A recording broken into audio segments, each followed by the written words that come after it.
Ya, gue lihat-lihat ternyata mulai dari staf Kemenpora, orang-orang Kemenpora, terus juga orang-orang PSSI sekarang udah turut berbicara karena mungkin udah mulai meresahkan Bung Toel dan kawan-kawan. Nah, gue ngerasa bahwa ini akan menjadi hal yang paling serius untuk pembahasan sepak bola Indonesia ke depannya karena ini bisa aja menjadi pengganggu ya atau bisa jadi mengganggu untuk blueprint kita ke depannya. Yuk kita bahas dari ini jurnal gue.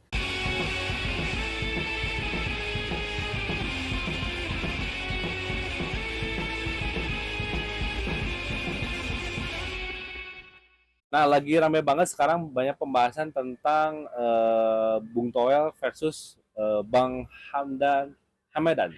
Nah, mungkin kalian bisa lihat cuplikan satu ini. Prestasi itu apa sih menurutnya? Prestasi itu Menang pertandingan atau juara? prestasi itu peningkatan 40 poin itu prestasi. Masuk AFC senior setelah berapa tahun absen itu prestasi. U23 prestasinya kita melawan Guinea ya. Tanah kelahirannya Paul Pogba itu juga prestasi sampai hari ini. Ya kalau gitu kita nggak juara-juara lah.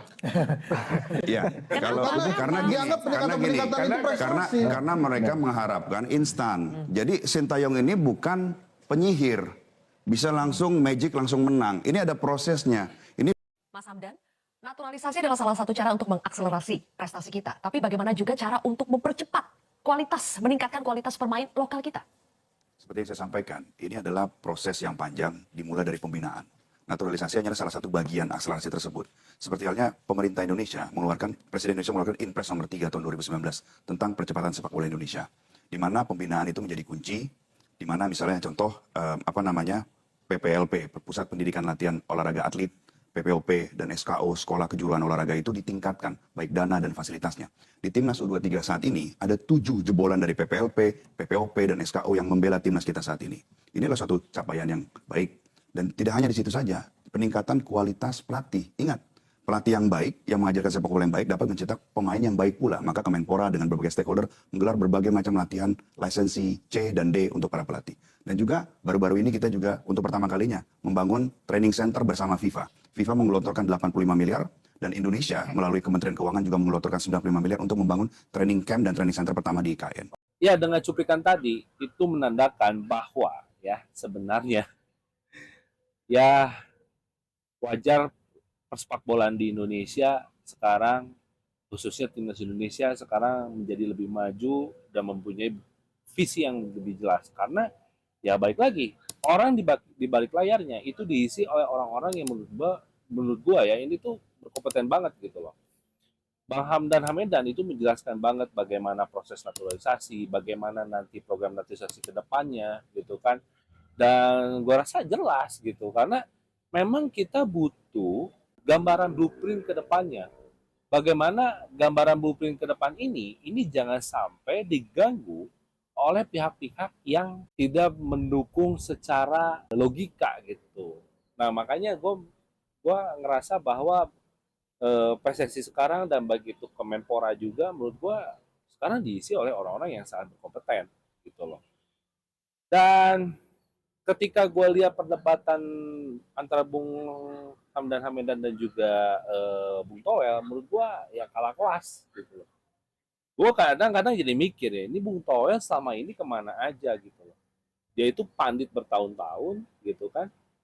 Dia itu komentator bertahun-tahun yang jelas-jelas ya semua orang menganggap dirinya legend, tapi kok merasa tidak ada apa-apanya ketika seorang Bung Hamdan Hamedan itu berbicara gitu loh.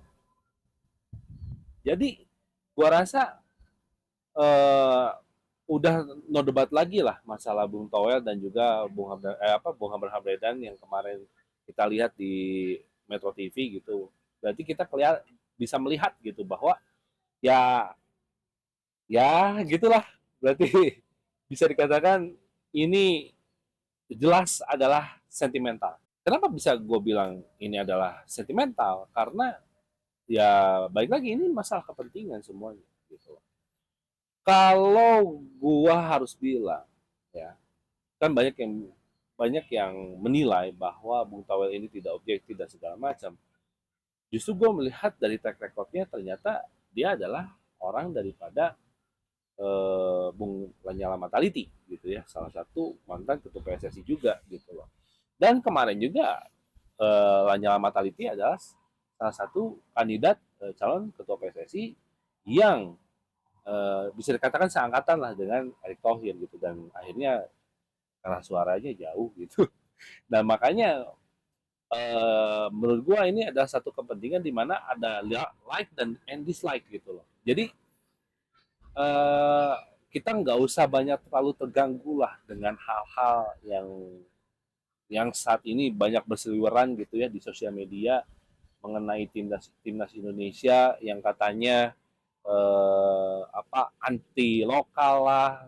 Ya gue suka bilang justru lu yang membuat itu gitu loh, gitu, khususnya yang selama ini banyak bicara kan Bung Toel gitu loh. Nah, jadi harapan gua gitu sekarang kan Menpora nih turun gunung nih ya kan menghadapi orang-orang seperti ini gitu. Terus juga PSSI juga ya diwakili oleh Bung Arya Sinulinga ya, salah satu exco gitu loh. Yang sekarang udah mulai banyak bicara gitu ya tentang bagaimana proses naturalisasi dan segala macam. Ya gua rasa ini akan sebagai apa ya, counter untuk orang-orang yang antipati terhadap proses timnas Indonesia sekarang gitu loh. Nah, kalau kita bicara soal blueprint gitu, menurut gua timnas kita itu sudah menemukan blueprint yang eh, tepat gitu loh. Kenapa bisa gua bilang blueprintnya itu sudah tepat? Karena pertama yang dilakukan oleh Sintayong adalah bagaimana mengkat generasi gitu ya. Jadi gimana caranya pemain-pemain timnas U23 itu juga main di senior. At least apa? Ketika U23 ini berproses ya dengan apa? Dengan level yang sama gitu ya dengan lawan-lawannya yang lain gitu loh.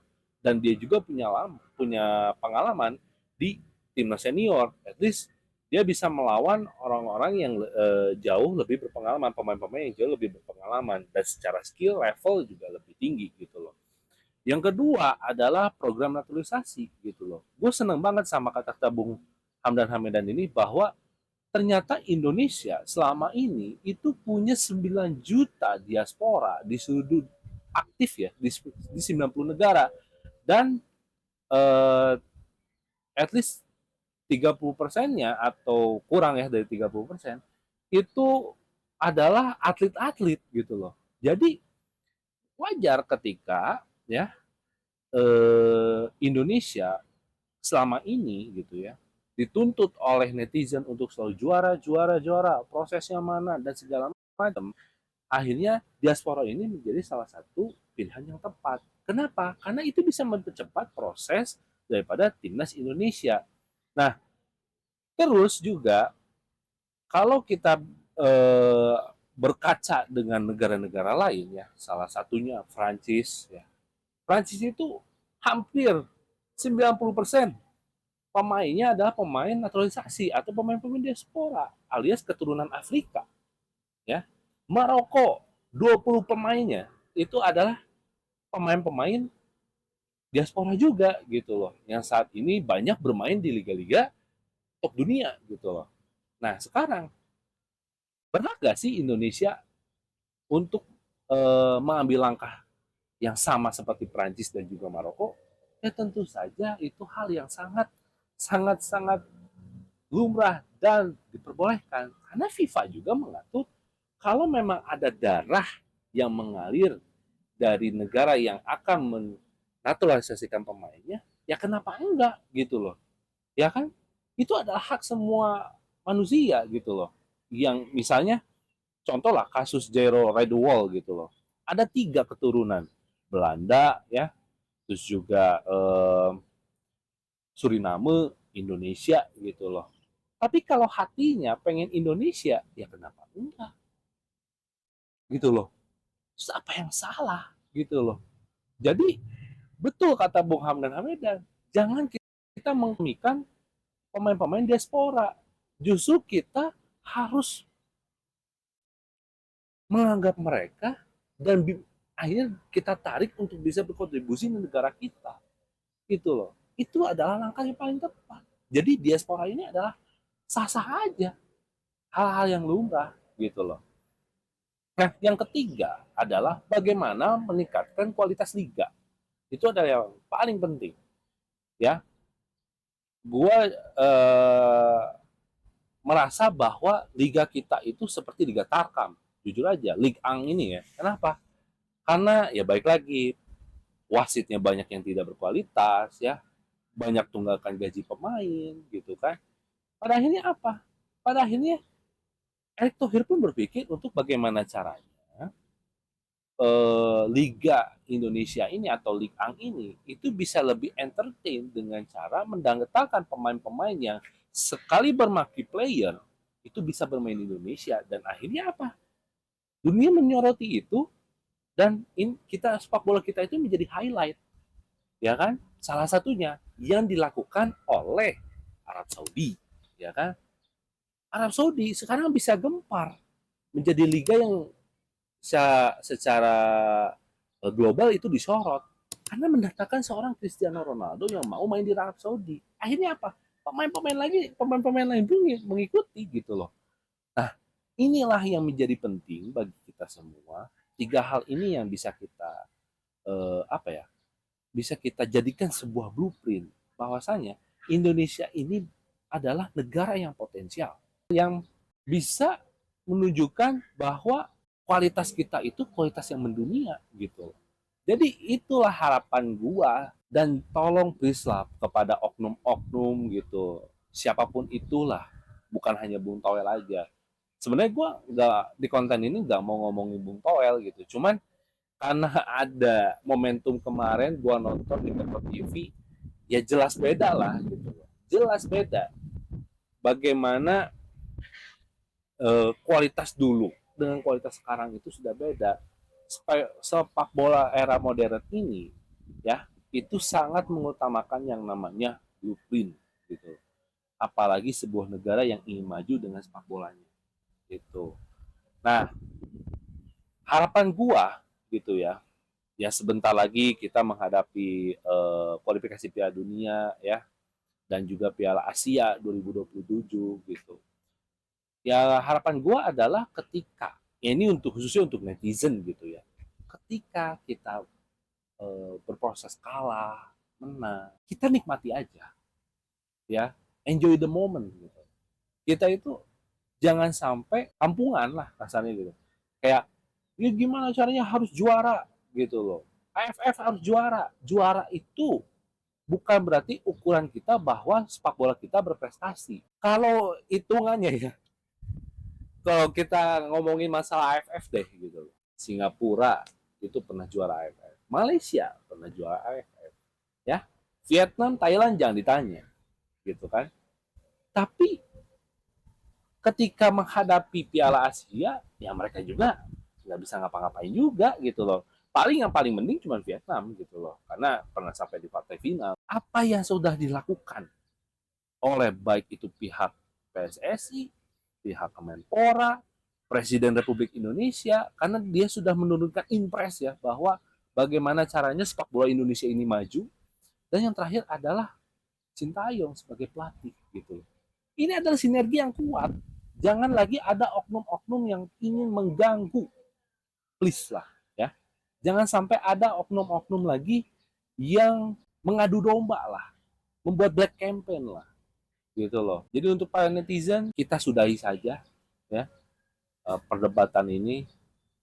Kalau kalian mau nonton ya silahkan tontonnya di akunnya Metro TV gitu loh. Ketik aja Bung Toyo versus Hamdan Hamedan gitu ya. Udah jelas lah kualitasnya mana yang lebih baik dan jangan sampai kita dipeta-petakan oleh segelintir orang yang menurut gua tidak apa ya, tidak peduli terhadap perkembangan bangsa ini. Oke, ya gitu aja mungkin dari gua. Terima kasih yang udah nonton. Klik lonceng notifikasi supaya kalian bisa update terus video gua dan klik like, comment dan subscribe juga untuk channel ini dan itu menandakan bahwa kalian support terhadap gua supaya gua bisa semangat lagi bikin video untuk kalian. Oke, see you next time.